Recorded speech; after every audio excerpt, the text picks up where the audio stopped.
what is the one candle rule, right? So when we're looking at price, okay, let's say we have a previous day high level, right? Because some of you guys are going to ask me, let's make it even more simple, right? Let's just say we have a candle here and this is the 5-minute high candle, okay? So let's just say this candle here is our 5-minute high, right? Now, what happens when the stock breaks above but never comes for the retest, right? This thing just keeps moving to the upside, just aggressive move to the upside. What do? Do we panic buy this, right? Do we buy this and just hopefully hold and say, hopefully this keeps continuing to the upside? What do we do for this trade, right? What would you guys do? If the trade doesn't come back for the break and retest, which a lot of you guys have already asked me, right? If the trade doesn't come back for the break and retest, what happens? So what would you guys do in a scenario like this? Someone said, chase it. Nothing, wait, switch to 1 minute, no entry, blindly enter and lose, Some of you guys got jokes.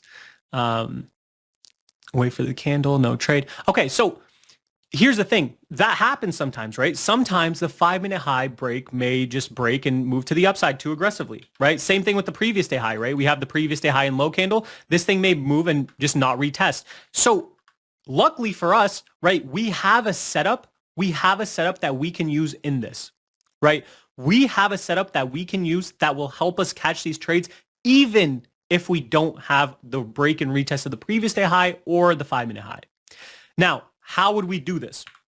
Well, first of all, to understand this, we need to understand how candlesticks actually move, right? So when a stock is moving to the downside, right, it's obviously putting in red candles. Now, does that mean when the stock is moving to the downside, it's going to put in red candles the whole time? No, right? When a stock is moving to the downside, it's not going to put in down close candles the entire time. Okay. The stock will at one point eventually put in a green candle, right? So once again, if it's coming to the downside, it'll put in a little bit of green candle, right? And then it'll continue to the downside, right? Vice versa to the upside, right? When a stock is moving to the upside, it will have a red candle, right? Moving it back down, and then it'll have continuation back to the upside. So when we get this red candle, what does this signify? You guys have to understand what it means to get a red candle. What was the correlation between buyers and sellers? It's very important to understand that. So does anyone in the chat know what is the correlation for buyers and sellers when we get a red or green candle? In this example here, let's just use the uptrend, right? So if we're in an uptrend and we see a red candle, what happened there? What happened there? Right? Let's kind of reveal the curtain on what's going on behind the scenes of the candlestick forming. Pullback, taking profits, a little bit of correction, right? So what's happening here is when you pull back, this is when sellers are stepping in, right? So you get a red candle and this is when the sellers are stepping in. And so let's say we have this kind of move to the upside, right? We're moving to the upside here, right? We get this red candle. Technically, we'd actually move up like this, right? And then we get this red candle, right? And then we kind of move back to the upside. So we understand that red candle is where sellers were in control. That's where the sellers were active, right? So there is selling liquidity. There is selling liquidity at this level, right? At this candle, there is selling liquidity. Makes sense. Okay. So for us, what we need to understand, because we understand that there's selling liquidity here, is we need the stock to now break back above the red candle, proving that buyers are stepping up. And this down closer red candle is now going to be used as support. So remember when I was talking about simple support and resistance, right? You guys know simple support and resistance up here, right? This is resistance. This is support, right? Buyers come in, sellers come in. Buyers come in, sellers come in. It's the same thing with the red candles, right?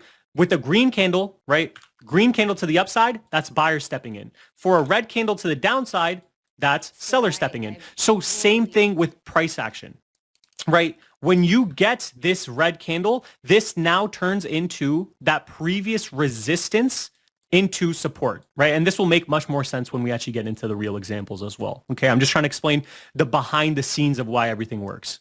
Okay, that's what I'm trying to show you. Once again, for red candles, this is going to be the most weak one, right? This is a full body red candle to the downside. These ones have a little bit of wicks, so they're not going to be as weak, right? Or as strong, I guess, okay?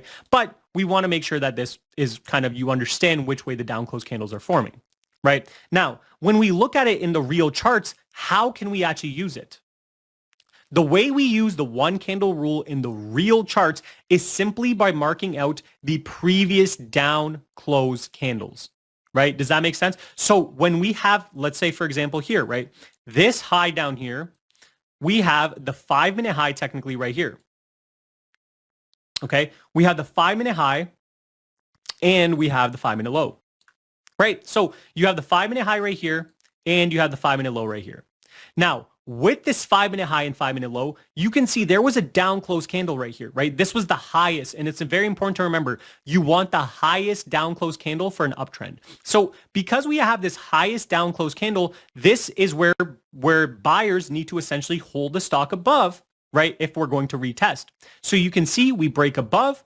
Look where we get the retest, right? This was an immediate retest, but it essentially holds, it breaks below the 5-minute high a little bit, right? But we hold this one candle rule for a move all the way back to the upside, right? And you can see this example being played out multiple times. In this example here, right, you can see this one candle rule right there, right? Once again, I want to make this clear. You see this red candle right here. This is where the buyers need to hold. You can see if we mark out the high to the low, look, buyers come or sellers step in. This is the exhaustion move. This is where we need to see buyers. On this candle, this is where you would enter for a move back to the upside. And you can see this one works very, very well.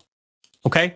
So once again, if you're a little bit confused, don't worry. I know this one's a little bit more complicated than the other ones. I'm still going to make it very, very simple. I'm just trying to explain it. And then when we get into the real examples, it'll make much more sense. Okay. So don't worry. Now, with this being said, up close candle, same thing, right? The most strong up close candle is going to be a full bullish up close candle. Okay, so this is going to be the high and low. This simply means that the candle opened up here and buyers brought it all the way up here. There wasn't a single wick here, right? Same thing with this one, right? We opened it up here. Sellers try to bring it down. Buyers brought it all the way up into the highs and we ended up closing it here. Same thing with this one. We opened up here, right? Sellers bring it all the way down, but buyers bring it all the way back up into highs. Right? So once again, highest probability to lowest probability. With this being said, for the up close candles, we use that for a downtrend. So when I say this, right, I want to make one thing very clear. Up close candles, right? Let me make this clear. For the upside, right? So up close candles, which is green, the green candle, up close, right? You only use up close for the downside move. Okay? Vice versa, the downside candle, okay? So the down close, you only use that for an upside move. So the down close candle is for the upside and the up close candle is for the downside. Make sense? Want to make that clear. So when we're looking at the up close candles in the downtrend, what we want to be looking for is simply the retest of that. Okay. So you can see here, this is an up close candle, right? You guys can see we're moving. This is obviously a bearish trend to the downside. However, you see this bearish candle right here. So what we can do is mark out the high to the low, right? The high to the low of the body, and we simply drag it out. Now, when we see this, look at where the price retested, right? The price literally came right back into this kind of low right here for continuation to the downside, right? And this didn't happen just one time. You can see this is the 5-minute low right here, right? And you can see where did price come back to retest? It came back to retest this up close candle for a move to the downside. Okay. So with that being said, using this one candle rule, this is the exact reason I had one of my biggest days of the year. Give it a second here. Should be back. We should be back. Should be back. Once again, if it's frozen, just refresh the page. If it's frozen, refresh the page. With this being said, I want to now break down exactly what we saw. Okay. So you can see here, what happened was Tesla, I was actually waiting for the first 5-minute high, right? So I actually marked out the first 1, 2, 3, 4, 5, right? I actually marked out this high and this is the retest I was looking for, right? Funny enough, right? So I was looking for the 5-minute high retest for a move to the upside. What happened? Buyers brought this one up so aggressively that there was no 5-minute high retest. So now I know, okay, there's no 5-minute high retest. There's only up close candles. What does that mean? When there's only up close candles, there's no retest. That means that the only candle that we can be using or the only setup for the break and retest is going to be, is going to be this one candle rule. This is the only down close candle.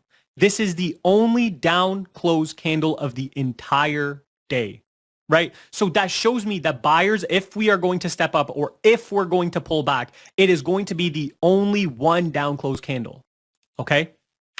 With this being said, all I had to do was wait for the stock to break above. You can then see the retest, right? Buyers come in. We know we have to be a little bit more aggressive, so we enter in on the retest. And look, all we had to do after that is once the buyer stepped in, we had to wait for our continuation to the upside. Our stop loss, right? Our stop loss for the one candle rule is always just going to be a break of the one candle rule, right? So it's even more simple than the previous day high and the previous day low, because this one it's the same thing every time. Our stop loss is simply just going to be a break of the one candle rule. That simple.